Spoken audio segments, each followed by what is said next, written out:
या देवी सर्वभूतेषु माँ कूष्मांड रूपेण संस्थिता नमस्तस्यै नमस्तस्यै नमस्तस्यै नमो नमः। ओम देवी कूष्मांडाय नमः। जय माता दी। ओम नमः शिवाय। प्रिय श्रोताओं, आज आश्विन मास शुक्ल पक्ष की चतुर्थी तिथि है। नवरात्रि का चौथा दिन माँ कूष्मांडा को समर्पित है। माँ कूष्मांडा का चौथा स्वरूप पौराणिक मान्यता है कि अपनी मंद हल्की हंसी के द्वारा अंड यानी कि ब्रह्मांड को उत्पन्न करने के कारण इस देवी को कूष्मांडा नाम से अभिहित किया गया है। जब सृष्टि का अस्तित्व नहीं था, तब माता ने ब्रह्मांड की रचना करके सृष्टि की आदि स्वरूपा और आदि शक्ति बन गई। यह केवल एकमात्र ऐसी माता है जो सूर्य मंडल के भीतर के लोक में निवास करती हैं। इनकी पूजा करके व्यक्ति अपने कष्टों और पापों को दूर कर सकता है। इन देवी के स्वरूप की बात करें तो इन देवी की 8 भुजाएं हैं, इसलिए ये अष्टभुजा कहलाई। इनके 7 हाथों में क्रमशः कमंडल, धनुष, बाण, कमल पुष्प, अमृतपूर्ण कलश, चक्र तथा गदा है। 8वें हाथ में सभी सिद्धियों और निधियों को देने वाली जप माला है। माँ कूष्मांडा को चमेली का फूल या पीले रंग का कोई भी फूल चढ़ाने से देवी माँ प्रसन्न होती हैं और अच्छे स्वास्थ्य का आशीर्वाद देती हैं। आज के दिन स्वच्छ मन से माता कूष्मांडा की कथा का श्रवण करने से रोग शोक नष्ट हो जाते हैं। यश बल सुख समृद्धि की प्राप्ति होती है। मन कर्म वचन में पवित्रता आती है। तो आज मैं आप सभी को सुना रही हूँ शारदीय नवरात्रि में सुनी जाने वाली माता कूष्मांडा की बड़ी ही दुर्लभ एवं पौराणिक कथा। तो आप सभी भक्तगण इन कथाओं को पूरी श्रद्धा तथा प्रसन्नचित्त मन से सुनिएगा। कथा को पूरा अवश्य सुनिएगा, बिल्कुल भी बीच में ना छोड़िएगा, अन्यथा माँ के क्रोध का सामना करना पड़ सकता है। लेकिन कथा को आरंभ करने से पहले कथा को लाइक कर दीजिए और एक बार कमेंट सेक्शन में लिखिए ओम देवी कूष्मांडाय नमः। जय माता दी। प्रिय श्रोताओं, अब श्रवण करते हैं माँ कूष्मांडा की कथा। नवरात्रि व्रत कथा के अनुसार कौशल देश में सुशील नामक एक निर्धन ब्राह्मण रहता था। प्रतिदिन मिलने वाली भिक्षा से वह अपने परिवार का भरण पोषण करता था। उसके कई बच्चे थे। प्रातःकाल वह भिक्षा लेने घर से निकलता और सायंकाल लौट आता था। देवताओं, पितरों और अतिथियों की पूजा करने के बाद आश्रित जन को खिलाकर ही वह स्वयं भोजन ग्रहण करता था। इस प्रकार भिक्षा को वह भगवान का प्रसाद समझकर स्वीकार करता था। इतना दुखी होने पर भी वह दूसरों की सहायता के लिए सदैव तत्पर रहता था। यद्यपि उसके मन में अपार चिंता रहती थी, तथापि वह सदैव धर्म कर्म में लगा रहता था।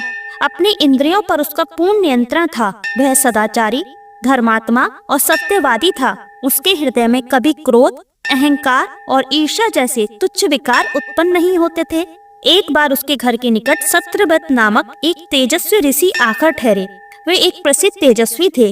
मंत्रों और विद्याओं का ज्ञाता उनके समान आसपास कोई दूसरा नहीं था। शीघ्र ही अनेक व्यक्ति उनके दर्शनों को आने लगे। सुशील के हृदय में भी उनसे मिलने की इच्छा जागृत हुई और वह उनकी सेवा में उपस्थित हुआ। सत्यव्रत को प्रणाम कर वह बोला, ऋषिवर, आपकी बुद्धि अत्यंत विलक्षण है। आप अनेक शास्त्रों, विद्याओं और मंत्रों के ज्ञाता हैं। मैं एक निर्धन, दरिद्र और असहाय ब्राह्मण हूँ। कृपया मुझे बताइए कि मेरी दरिद्रता किस प्रकार समाप्त हो सकती है। उसने कहा कि मुनिवर, आपसे ये पूछने का केवल इतना ही अभिप्राय है कि मुझ में कुटुंब का भरण पोषण करने की शक्ति आ जाए। धनाभाव के कारण मैं उन्हें समुचित सुविधाएं और अन्य सुख नहीं दे पा रहा हूँ। दयानिधि, तप, दान, व्रत, मंत्र अथवा जप, आप कोई ऐसा उपाय बताने का कष्ट करें जिससे कि मैं अपने परिवार का यथाचित भरण पोषण कर सकूं।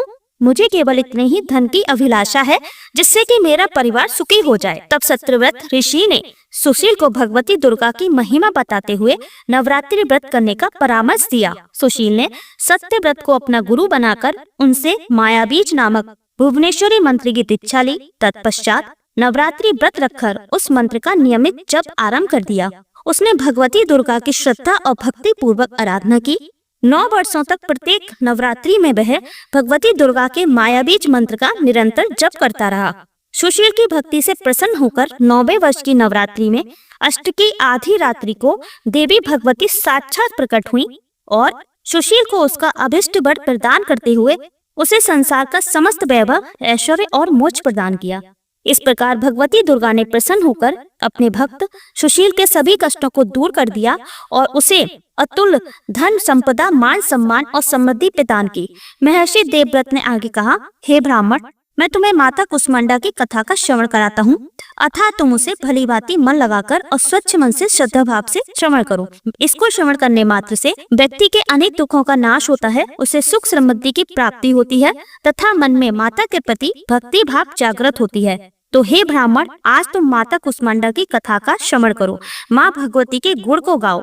यह उस समय की बात है जब ब्रह्मांड अंधकार से भरे हुए एक शून्य के समान था, लेकिन फिर दिव्य प्रकाश की एक किरण चारों ओर फैली, अंधेरा उजालों में परिवर्तित होने लगा।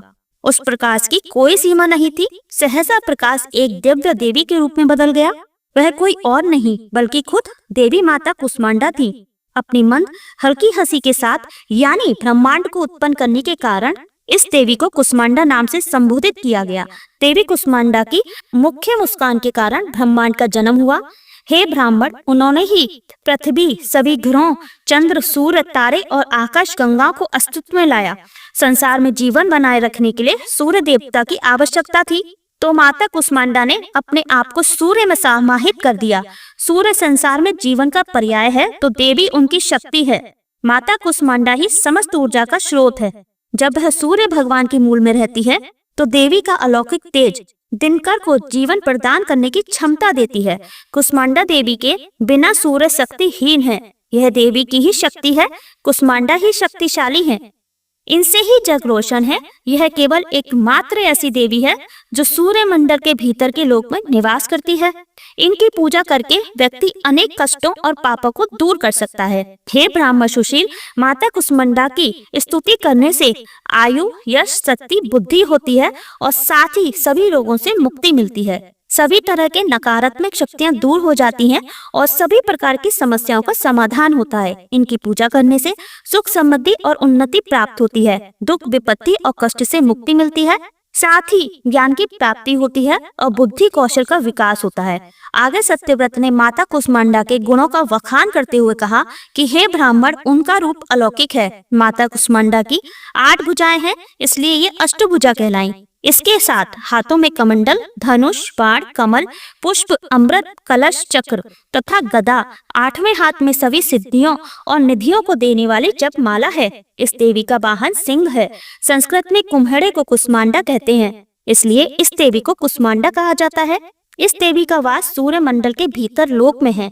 सूर्य लोक में रहने की शक्ति, क्षमता केवल इन्हीं में है, इसलिए इनके शरीर की कांति और प्रभा सूर्य की भांति चमकती है। इनके ही तेज से 10 दिशाएं अलौकिक हैं। ब्राह्मण की सभी वस्तुओं और प्राणियों में इन्हीं का तेज व्याप्त है। प्रिय श्रोताओं, इस तरह महल से सत्यव्रत ने सुशील को नवरात्रि व्रत करने का परामर्श दिया। सुशील ने सत्यव्रत को अपना गुरु बनाकर उनके माया बीज नामक भुवनेश्वरी मंत्र की दीक्षा ली। तत्पश्चात नवरात्रि व्रत रखकर उस मंत्र का नियमित जप आरंभ कर दिया। उसने भवानी दुर्गा और माता कुष्मांडा की भक्ति पूर्वक आराधना की। 9 वर्षों तक प्रत्येक नवरात्रि में वह भगवती दुर्गा की माया बीज मंत्र का निरंतर जाप करता रहा। सुशील की भक्ति से प्रसन्न होकर 9वें वर्ष की नवरात्रि में अष्टमी की आधी रात को देवी भगवती साक्षात प्रकट हुई और सुशील को उसका अभिष्ट वर प्रदान करते हुए उसे संसार का समस्त वैभव, ऐश्वर्य और मोक्ष प्रदान किया। इस प्रकार भगवती दुर्गा ने प्रसन्न होकर अपने भक्त सुशील के सभी कष्टों को दूर कर दिया और उसे अतुल धन संपदा, मान सम्मान और समृद्धि प्रदान की।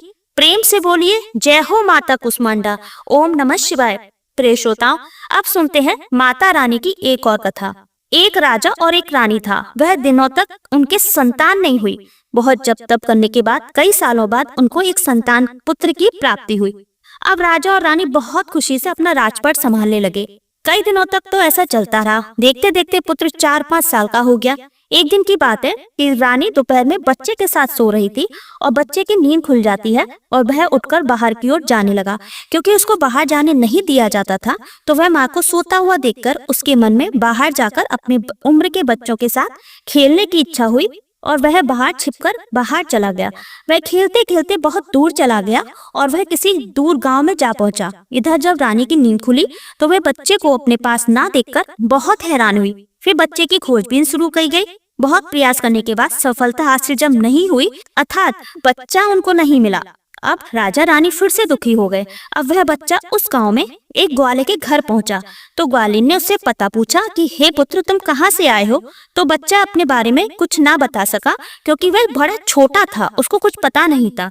वह केवल बच्चों के साथ खेलते खेलते दूर चला गया था।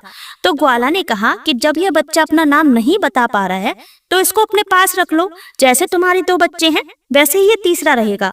अब देखिए, इधर वह बालक ग्वाला के बच्चों के साथ घुल मिलकर खेलने लगा और कुछ दिन बीत भी गए। एक दिन ग्वाला की नजर उस बच्चे के हाथ पर पड़ी तो उसने देखा कि उसके हाथ में किसी का नाम लिखा हुआ है। तो ग्वाले ने बच्चे से पूछा, पुत्र यह किसका नाम लिखा है। तो उस बच्चे ने कहा, यह हमारे पिताजी का नाम लिखा है। तो ग्वाले ने कहा कि हम आपके पिताजी का नाम ढूंढते हुए घर पर चलेंगे। अब देखिए, इधर राजा शिकार पर निकल जाते हैं तो रानी रोज अपने बच्चे को इधर उधर ढूंढती है क्योंकि माँ का हृदय था। वह दिन भर तड़पती अपने बच्चों की याद में इधर उधर बाग बगीचे में देखती कि कहीं मेरे बच्चे का कोई संदेश आ जाए। रानी यही सोचती कि इतने दिन बाद एक संतान हुई थी तो मैंने लापरवाही में वह भी अपने हाथ से गवा दी।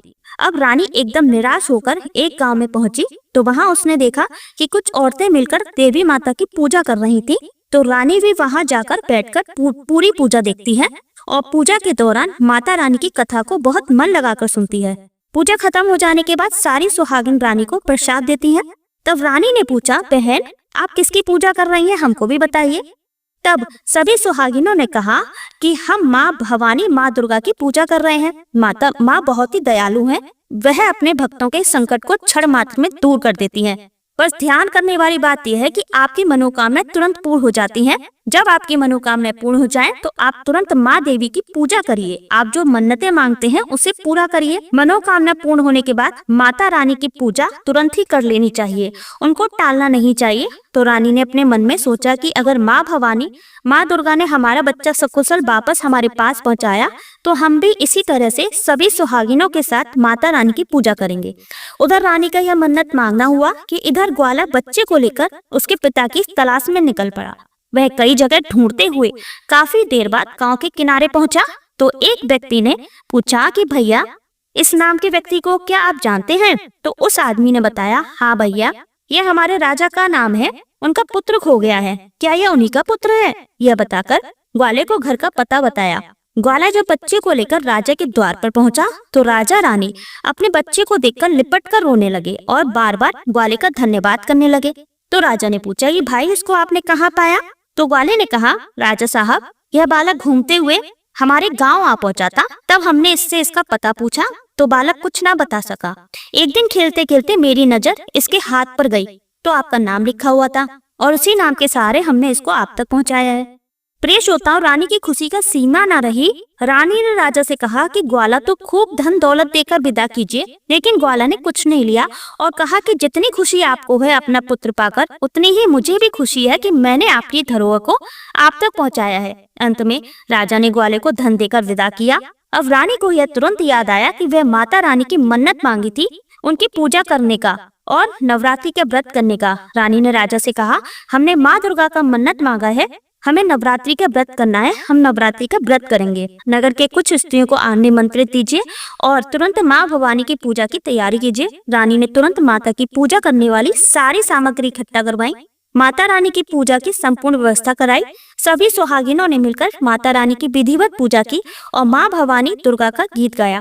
जिन सुहागिनों को माता रानी की कथा आ रही थी उन्होंने माता रानी की कथा सुनाई और फिर अंत में सभी सुहागिनों ने मिलकर माता रानी की आरती की। उनसे प्रार्थना की कि हे माँ, जिस तरह आपने हमारे संकट को दूर किया, ऐसे ही जो आपको याद करे आप उनके भी संकट को तुरंत दूर कर देना। हे माँ, आपका स्वभाव बड़ा ही दयालु है, बड़ा ही सहज, बड़ा ही कृपालु है। जय माता रानी, जय माँ भवानी। जिस प्रकार आपने रानी के बच्चे को वापस किया, उसकी गोद भरी, उसके जीवन में खुशियां लौटाई, उसी प्रकार सभी माताओं की गोद को हरा भरा रखना, सभी के घर में सुख समृद्धि लाना। जय माँ दुर्गा। ओम नमः शिवाय। प्रिय श्रोताओं, ये थी आज की नवरात्रि के चौथे दिन की माँ कुष्मांडा की कथा। उम्मीद करते हैं कि आपको पसंद आई होगी। और प्रिय श्रोताओं, हम उम्मीद करते हैं कि आप हमारे चैनल पर दुर्गा सप्तशती के सारे अध्याय श्रवण कर रहे होंगे। तो मिलते हैं अपने अगले वीडियो में, तब तक के लिए धन्यवाद। जय माता दी।